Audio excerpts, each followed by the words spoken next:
राखी पे भाई के घर जाया हूँ, बच्चों को नए कपड़े मिल जाएंगे। तेरी भाभी फिर तुझे सुनाएगी कि उनका बाप उन्हें कपड़े तक नहीं दिला सकता। तो सह लूंगी ताने, अगर मेरे बच्चों को नए कपड़े मिल जाएं तो। मेरी बीमारी ने तुम सबको कितना मजबूर कर दिया है। आप ऐसा क्यों सोच रहे हो? सब ठीक हो जाएगा। तेरा भाई कब तक हमारी ज़रूरतें पूरी करता रहेगा? पापा के बाद एक भाई ही तो है जिसके आगे मैं अपनी सारी मजबूरियां रख सकती हूँ। अगर उसने भी मुंह फेर लिया तो? भाई है वो मेरा। सारी दुनिया मुझसे मुंह फेर सकती है, लेकिन वो नहीं। पिछली बार तेरी भाभी ने जो कहा था वो भूल गई? भाभी जो मर्जी कहे, पर मेरे भाई ने आज तक कभी मुझे खाली हाथ नहीं आने दिया। ठीक है, अगर तुझे सही लगता है तो चली जा। आप ज़्यादा सोच रहे हो। अगर मेरे बारे में कुछ पूछे तो कहना ठीक है, और घर के हालातों के बारे में कुछ ना ही बताओ तो बेहतर रहेगा। मम्मी मामू के घर कब जाएंगे? अभी चलेंगे बेटा। खाली हाथ मत जाना, मिठाई लेकर जाना। हेलो। भाभी हम पहुंच गए थे बस स्टैंड, भाई को भेज देते लेने। आप खुद से ही आ जाओ ना दीदी, वो एक्चुअली ज़रूरी काम में बिज़ी हैं। भाभी बच्चे भी हैं साथ और सामान भी है, और भाई ने बोला था कि पहुंच जाओ तो फ़ोन कर देना, मैं लेने आ जाऊंगा। अभी वो अपना सारा काम थोड़ी ना छोड़ के आएंगे आपके लिए। ऑटो मिल जाएगा, आप आ जाइए। ठीक है भाभी। मम्मी मामू नहीं आ रहे? नहीं बेटा, मामू बिजी हैं काम में, हम ऑटो पे जाएंगे। किसका फ़ोन था? रेखा दीदी का फ़ोन था। आ गए? मैं उन्हें लेने चला जाता हूँ। नहीं नहीं, वो खुद से आ रही हैं ऑटो लेकर।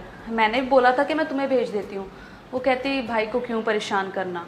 अच्छा ठीक है, तुम एक काम करो ना, तुम इतने राखी की थाली तैयार कर लो, आते ही होंगे। हाँ। मामू आ गया मेरा बेटा? अरे दीदी ऑटो में परेशान होके क्यों आए? मैं वेट ही कर रहा था आपको लेके आने की। अरे मैंने भी बोला तो था इनको, लेकिन ये बोली कि मैं ऑटो से ही आ जाऊंगी। अच्छा चलो, आए गए हो तो फिर बैठो। अरे दीदी, ये मिठाई का डब्बा लाने की क्या ज़रूरत थी? बच्चों को कुछ दिला देती। राखी पे भाई के घर खाली हाथ थोड़ी आती। जीजा जी कैसे हैं अब? अब ठीक है भाई, बस दवाई चल रही है। अच्छा है, चलो जल्दी ठीक हो जाए।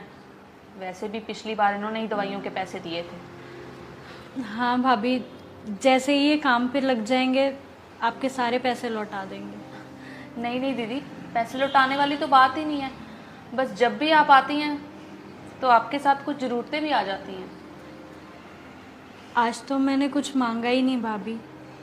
आपको मांगना कहाँ पड़ता है? आपकी हालत देख के इनको खुद ही पता चल जाता है। पिछली बार दवाइयों पे पैसे लगाए और उसके बाद बच्चों की फीस। बच्चे राखी पर मामू से मिलने की जिद कर रहे थे तो ले आई। राखी बांध दूं भाई? हाँ जी दीदी। अच्छा मैं आती हूँ। सुनो, पिछली बार भी आपने 5,000 रुपये दिए थे, इस बार इतने पैसे देने की कोई ज़रूरत नहीं है। पहले घर के इतने खर्चे हैं, बस आप ये 1100 दे दो, बहुत है। ठीक है। और सुनो, अगर वो बच्चों के कपड़े के बारे में पूछे तो कह देना, कोई बहाना मार देना। ये लो दीदी।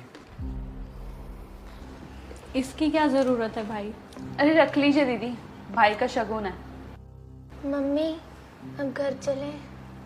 हाँ बेटा। अरे दीदी इतनी जल्दी? खाना तो खा के जाओ। अरे नहीं नहीं, इनको जाना पड़ेगा ना, 2 बजे की बस है, फिर यहाँ से टाइम से निकलेंगी तभी तो पहुँचेंगी ना। हाँ वैसे भी इनकी दवाई का टाइम हो रहा है। मैं इन्हें बस स्टैंड छोड़ कर आता हूँ। अरे ये खुद चले जाएंगी ना, ऑटो करवा दो। मैं आता हूँ छोड़कर। ठीक है भाभी। क्या हुआ भैया, यहाँ क्यों रोकती? बस स्टैंड तो आगे है ना।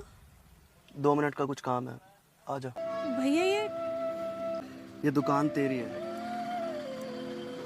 छोटी है पर तेरा घर चला सकती है। 6 महीने का किराया दे दिया है और कल माल भी आ जाएगा। और जिस दुकानदार से माल मंगवाया है वो तुझे सारा काम समझा देगा। यही सोच रही है ना कि घर पे भाभी तुझे इतना कुछ सुनाती रही और तेरा भाई चुपचाप बैठ के सब कुछ सुनता रहा। रेखा, मैं वहाँ पे कुछ भी बोलता तो वहाँ पे बात ख़त्म नहीं होती। तू तो राखी बांध कर चली जाती, लेकिन बाद में मेरे घर में कलेश होता। लेकिन इसका मतलब ये नहीं कि अपना घर बचाते बचाते मैं अपनी बहन से मुंह फेर लूँगा। मैं कुछ ऐसा करना चाहता था कि तुझे आज के बाद कभी भी मुझसे कुछ ना मांगना पड़े और तेरी भाभी को कुछ भी कहने का मौका ना मिले। इस राखी तेरी कोई एक ज़रूरत पूरी नहीं की, बल्कि तेरी मजबूरी ख़त्म करने की कोशिश की है। तू कहती थी ना कि पापा के जाने के बाद एक मैं ही हूँ जिसके सामने तू अपनी मजबूरी रख सकती है। मैं चाहता हूँ कि तुझे आज के बाद मेरे सामने भी कभी अपनी मजबूरी ना रखनी पड़े। कल से यह दुकान खोल लेना और अपने पैरों पर खड़ी हो जा। तू ये मत समझना कि घर पे तेरा भाई चुप था तो वो कमजोर पड़ गया है। कभी कभी रिश्तों को बचाने के लिए चुप रहना पड़ता है। तो टेंशन मत लियो, तेरा भाई तेरे साथ है।